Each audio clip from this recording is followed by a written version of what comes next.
Isang malinaw na act of political prosecution daw ang ginagawang pagmamadali sa proseso ng impeachment laban kay Vice President Sara Duterte. Ito ang naging saloobin ni Davao City 1st District Representative Paulo Duterte, kapatid ng pangalawang Pangulo. Ayon sa mambabatas, delikadong hakbang ang ginagawa ng kasalukuyang administrasyon dahil hindi mananahimik ang mga Pilipino habang binabaliwala ng gobyerno ang demokrasya at pinipigilan ang oposisyon gamit ang gawa-gawang paratang. Dagdag pa ni Paulo Duterte na hindi lamang ito tungkol kay VP Sara kung hindi ito ay boses ng sambayanang Pilipino. Dagdag pa niya, the growing discontent and frustration across the country will not be contained for long. Mark my words, this reckless abuse of power will not end in their favor. Good afternoon, sir. Sir, may we just get your thoughts on the statement of Representative Paulo Duterte that the impeachment was just an abuse of power and political persecution? What else would he say? Alam mo naman sabihin niya, tama lahat yan. Dapat talaga siya. It's nothing surprising. We've heard these statements from Congressman Pulong before. I just see his reaction to that. But he's by Pulong Duterte about Sara Duterte. So, not exactly surprising. Nagsalita na si Vice President Sara Duterte matapos siyang i-impeach ng House of Representatives noong Miyerkules, February 5, 2025. Humarap sa media si Duterte nitong Biyernes, Pebrero 7 para tugunin ang mga humihingi ng kanyang reaksyon at komento hinggil sa kanyang impeachment. Ang tanging masasabi ko na lamang sa puntong ito ay God save the Philippines. Simpleng saad ng Vice Presidente. Samantala, nagpasalamat si Duterte sa mapatuloy na sumusuporta, nagtitiwala at nagmamahal sa kanya. Manalig kayo dahil sa taong bayan ang tagumpay. Anya pa, na-impeach ang Vice Presidente matapos lumagda sa ika-4 na impeachment complaint ang 215 mambabatas. Noong Huwebes, Pebrero 6, iginiit ni ACT Teachers Party List Representative Franz Castro na hindi naman lahat ng madumalo sa plenary session noong Miyerkules, Pebrero 5 ay lumagda sa impeachment complaint. Hindi totoo na may mga pilitan. In fact, may mga dumalo nga doon na hindi pumirma. Wala namang pumilit sa kanila. Giit ni Castro. Sa 215 kongresista, si Ilocos Norte 1st District Representative Sandro Marcos, anak ni Pangulong Bongbong Marcos Jr., ang umano'y unang pumirma sa impeachment complaint laban kay Duterte. Ipinahayag naman ni PBBM na sumangguni sa kanya ang anak. Hello, good morning. Okay na? Yes, ma'am. Okay, sige. Mga kababayan, Assalamualaikum warahmatullahi wabarakatuh. Madayaw, maayong adlaw kaninyong tanan. Magandang araw sa inyong lahat. Sa mga nakaraang araw, marami ang humihingi ng reaksyon, komento o damdamin. Damdamin ko sa issue ng impeachment na naihain laban sa akin. Sa kabila ng aking mga naging pahayag ukol sa planong impeachment sa mga nakaraan na buwan, ang tanging masasabi ko na lamang sa puntong ito ay God save the Philippines. Bukod dito, nais ko na lang ipaabot ang aking taus-pusong pasasalamat sa mga kababayan na patuloy na nagdarasal, sumusuporta, nagtitiwala, at patuloy na nagmamahal sa akin. Manalig kayo dahil sa taong bayan ang tagumpay. Syukran. I know, right? Braille. 3 questions, no follow-up. Okay. Oh. How are you? Ayoko na. I'm okay. You've seen the list of those who signed, ma'am? Oo. Marami doon, mga inaanak, mga kumpare, mga nanghiling suporta sa inyo. So, What's your reaction? Sabi kasi, ito lang daw basahin ko. Promise me lang, isa na yun. So, ma'am, how are you preparing for this? We've already started preparing the moment Franz Castro announced the impeachment plans, which was November of 2023. So November of 2023, there were already lawyers doing their work for the impeachment. So, Ma'am? we leave it to the lawyers. Ma'am, Resignation is not an option. Resignation is not an option. Wala pa tayo doon, ma'am.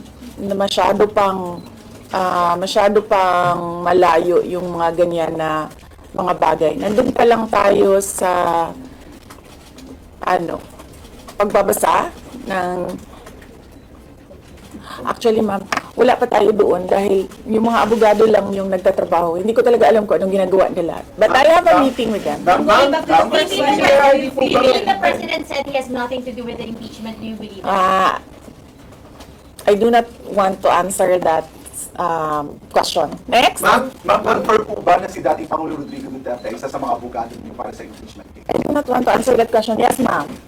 Nakikita niyo po ba na may hahalin tulad ng sitwasyon ngayon ng bansa sa 1984 ni George Orwell?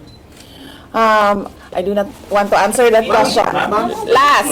Na yung mga kaaliado, nanghiling suporta, mga inaanak, mga kumpare, kumari, sila yung mga pumirma sa inyo. Paniwala ko lang, no, if you have to explain or defend your signature in a yes petition for impeachment, then you feel that you have done something wrong. Kasi kung wala ka namang ginawang mali, bakit mo i-defend yung pirma mo? Ma'am? So yun yung paniwala ko. Okay. Ma'am, naniniwala po ba kayo na may gumalaw po for the impeachment? May gumalaw po na parang money involved? I do not want to answer that question. Yes. Ma'am, will you be endorsing senators, lalo na po sa PDP slates, especially that may possibility na mag-overlap yung trial sa next Congress? Hindi pa namin napapag-usapan kung ano yung gagawin ko for the upcoming campaign and election. Pero nasabi ko na noon na patuloy yung trabaho namin, and isa sa mga trabaho namin ay gusto namin tumulong sa Commission on Elections in voter education, particularly yung wag mo ibenta yung boto mo, wag gumamit ng dahas during campaign and election day, yung mga ganon. Ma'am, payo niyo lang po sa ating mga kababayan sa nangyayari po ngayon sa ating bansa. Yes, sabi ko nga kanina sa statement ko sa ating mga kababayan na patuloy na sumusuporta, nagmamahal, nagdarasal, napakahalaga nun, ay manalig lang sila dahil sa taong bayan ang tagumpay. VP, anong nag-blooming daw patapos na mo yan? Nganong naakadri sa Manila na taga Davao magka.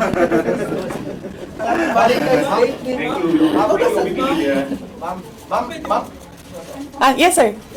Ma'am, sabi niyo po late last year parang nagpe-prepare na kayo para dito. Pwede po i-brief na ko naman kung right now po after i-transmit sa Senate, saan na po yung preparation? May legal team na po ba and nasaan na po? Well, may meeting kami mamayang hapon dahil nag-meeting sila kahapon. Hindi ako sumali. So merong briefing, legal briefing mamaya ang mga lawyers. So I will know more this afternoon. Can you name some of the prominent members of your Pakikita nyo na yan pagpasok nila ng kanilang entry of appearance. Ma'am, tuloy po ang trabaho kahit may pinaghahandaan po kayo impeachment. Yes sir, opo. Kakatapos lang po ng planning conference ng Office of the Vice President. So we did it last Tuesday, Wednesday, and Thursday para po sa 2025 and 2026. ma'am, for 2025, may mga maapektuhan ba na programs ng OVP? Yes, nag-announce na kami no na wala kaming food and wala kaming burial and medical assistance dahil tinanggal yung line na yon sa budget. So, hindi ka na pwede maglagay ng budget How doon. about the other programs, ma'am? Tutuloy siya. Yung legal sa Ma'am, how tuloy po, ma'am. confident are you that you won't be convicted in the impeachment court? Wala pa tayo. Masyadong pang malayo yan, ma'am. Wala pa tayo. Hindi pa natin inaano yan. Ina-assess. Sa VP part, number one for impeachment. Have you talked to... Nagtanong ka na ba? Yes. But Kanina? O sige, ikaw. Ma'am, you said before na you're seriously considering to run for 2028. Now na may impeachment na, are you more decided to run in 2028? Okay. So wala pa tayo dyan. Wala pa tayo dyan. But nasabi ko naman di ba, paulit-ulit kung we are seriously considering that. But it's difficult to decide without numbers. So, kailangan malaman yung surveys and numbers. Sa next year pa yun. Oo. Ma'am, pero ma'am, VP, number sa one in tingin niyo ba, ma'am? Sir, nagtanong ka na? Sir, yes, sir. What are you concerned na yung possible consequence that you can be disqualified from public office kung magkaroon na ng conviction? Yes, sir. Oo. Alam ko po yung penalties ng impeachment and the moment na nag-resign ako sa Department of Education, before ako nag-resign sa Department of Education, pinag-isipan ko na lahat yan. Ma'am, sa ngayon ba, masasabi ninyo na lalo pa kayong nainganyo na ituloy ang pagtakbo sa 2028 presidential election? Nasagot ko na ata yung kanina sa question ni Sir na nakaitim. Ma'am, number one in the articles of impeachment was your assassination threat to the president. Do you regret making that statement last time? I did not make an assassination threat to the president. Ma'am, Sila lang nagsasabi niyan. Sila lang nagsasabi may assassination, sila nagsasabi may assassin, may gunman. Vice, Not say that. Vice, last time, tinanong ko kayo if confident kayo sa numbers ng House and sabi nyo, hindi kayo confident. And nagkatotoo nga, ngayon sa Senate, you said na parang meron kayong confidence sa mga senador. So, ngayon, how do you feel about that? Do you still feel confident with the numbers in the Senate? Sandali, Mama. Kailan ko sinabi yun may confidence ako sa numbers sa Senate? Sit down. Ano exact na sinabi ko? Sorry I cannot remember the exact words that I used. Parang medyo confident kayo with regards sa Senate, sa mga friends and allies nyo. Unlikely ako magsasabi ng ganyan ba? Pero I need the... I will answer that next Pero how do you time. feel now sa Senate? Supposedly receive nila yung impeachment complaint the other day, pero nag-close sila kagad because of the last session. Well, that is their prerogative as a body, no? So, we have to respect the Senate kung ano yung desisyon nila. Dahil sila yung mga nandoon sa loob. So far you feel assured about your allies in the Senate? We haven't talked. I have not talked to my friends in the Senate. Wala. Last question. Ma'am, will you appeal sa Message impeachment po kayo court? kay Senator Ivy. Bakit? she's going to block daw the impeachment po, ma'am. Sabi daw po niya, she opposed to impeachment daw po. Bakit kaya? Maybe we should ask. Maybe we should ask her first. Bakit niya ibablock yung impeachment? How do you feel po? Sabi ni BBM, hindi niya supportado yung impeachment. Pero number one na, unang-unang pumirma yung anak niya. He was consulted actually. He consulted. Kasi sabi, ito lang daw basahin ko. Ang daming nagbabantay sa gilid. Nakausap niyo na ba yung father niyo after your impeachment? Wala pa. But nagpadala ako ng message through sa kanyang assistant and sinabi ko na ano ba sinabi ko? Hindi ko maalala. I think I said everything will be all right. Yun ata ang sinabi ko. His reply was a song. Ano po ba? MacArthur's Park. Oh, okay. So, nagpadala siya ng video na kumakanta siya. Have you read the complaint? Have you read? Hindi ko pa nabasa, ma'am, yung complaint, but I understand lahat ng mga complaints na na-file sa House of Representatives, nabasa na ng mga lawyers. Bakit sa pamilya ninyo kahit dating Pangulong Any challenges may po? pakiusap pa Sandali, Sarah. Sandali, Sarah. Ma'am, any challenges po na inaharap natin with regards sa preparation sa impeachment? Ang challenges sa preparations, well, so far wala naman. Wala naman kaming lang kami, na-overwhelm kami kasi ang daming mga lawyers na nag-signify na tutulong sila sa defense. So, ngayon ay pinag-uusapan on how to go about it na makuha lahat ng kanilang commitment of support at makatulong din sila sa pag-iisip kung ano yung gagawin sa defense. Nagtanong ka na, ma'am? Wala pa, ma'am. Sige, ma'am. At least who will lead the defense? Sabihan ko na lang sila na mag-announce na sila kung gusto na nila mag-announce. Pero yung father nyo kasama pa rin? Kasi sabi nyo before, your father would be helping also. Well, he is welcome. He is a lawyer. So he is welcome to give his advice, input in the defense. May pakiusap sa mababa ng tax ratings recently due to the Senate sa Congress hearing. I will not answer that question. Yusek Zulaika back. Yes, I'm sorry. Yes. Is Yusek Zulaika Lopez back? Yes. So what happened was, nag-indefinite leave siya, and then she was admitted to the hospital doon sa Davao City na hospital siya, and then discharge siya ng mga doctors with ulitin ko. Si Yusek Zulaika Lopez, nag-indefinite leave siya after nung sa veterans hospital admission niya. Umuwi siya Davao, and then hospitalized siya doon. And then sabi ng doctors niya, we will discharge you but you have to come back ngayon February, for further tests. And then bumalik siya for 1 day dito. Noong January, bumalik siya for 1 day dito sa Office of the Vice President, and she said na mag-leave siya for 2 months. And then I said yes, take the time that you need for your health. And then after a week, bumalik siya. Noong January, after a week, bumalik siya dito, and then she said, hindi ako mag-leave. So sabi ko, okay, welcome back. Ma'am, kamusta po sa INC? Meron ba pakikipag-usap kayo sa INC? Dahil sila po yung nag-rally against para wag ituloy yung impeachment.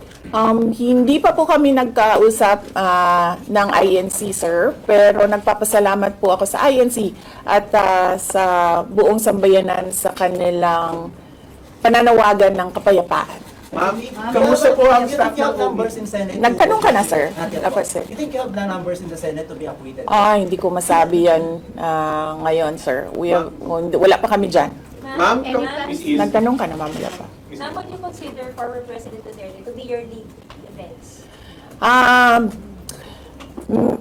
He will, maybe if he wants to, he can be part of the defense team. But because of his age, and because of rigorous preparations in an impeachment case, baka sabihin ko sa kanya na wag na lang siyang mag-lead dahil medyo may edad na si former President Rodrigo Duterte. He's already 80 years old this Ma'am, year. kamusta po ang staff ng OVP after they heard about the impeachment po, ma'am? Ano po naramdaman po nila na when you were impeached by the House?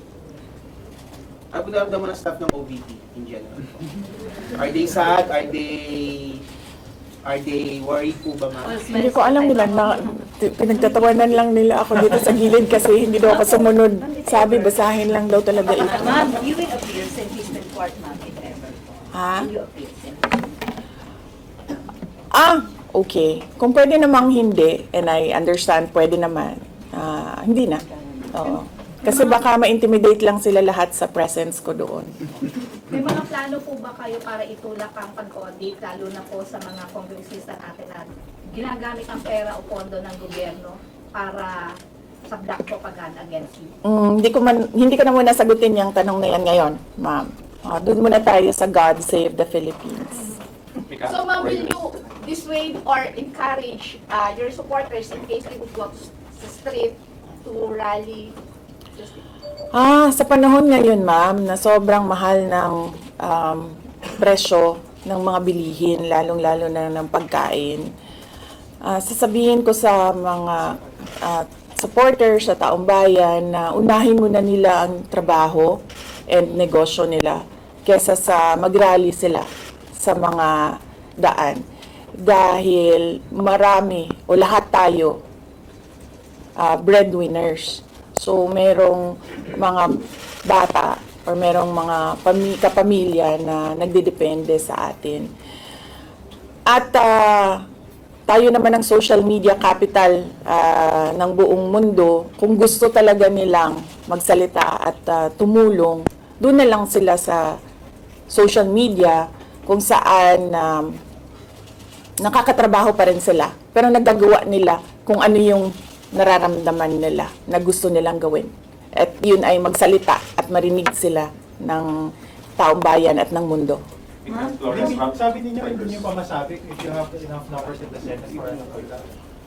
Are you not confident that you have enough allies to avoid a conviction in the Senate acting as an impeachment court? Hindi ko pa naisip yan, sir. I've not counted numbers of votes in the Senate, so we are not there yet. We are still, the legal team is still in the preparation of the defense and what we will do moving forward. Ma'am, do you feel betrayed? Maraming mga congressmen from Mindanao voted yes. 70%. Sorry for it. I mean, Do I feel betrayed? How do you feel ang daming taga Mindanao na Actually, ma'am, wala akong feelings. Wala akong feelings about it. Kasi, kung napapansin nyo, wala naman kasi talaga akong barkada na politiko. I don't join their circles. But we are friends. Yes. But kung ninong at ninang lang ng mga anak, walang ninong at ninang na politiko ang mga anak ko. Maliban kay Stonefish, dahil nandoon si former President Erap Estrada. So, I don't move in the circle of politicians. Kaibigan, yes. But to say that meron akong close relationship, personal relationship with them, wala naman. Kaya siguro, ganyan din siguro kadali sa kanila ang magdesisyon about the impeachment. Kasi wala naman talagang something that is worthwhile sa aming pagiging magkaibigan. Last question. Ma'am, last on impeachment.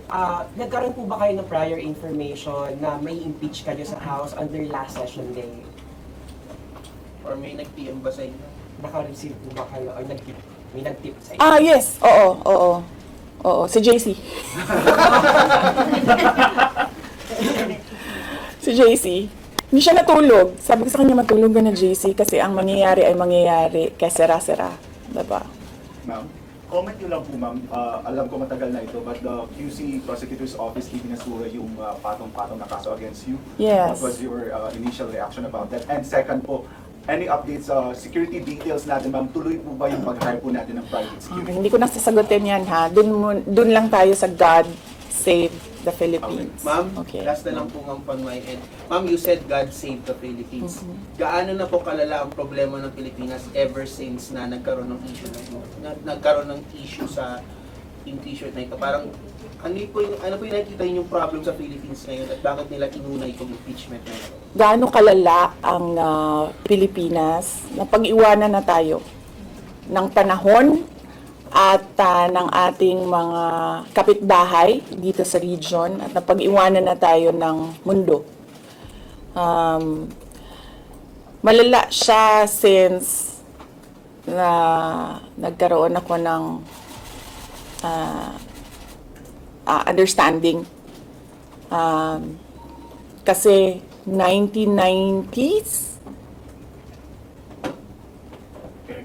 tapos 1990s magulo, well sa amin, magulo sa Mindanao.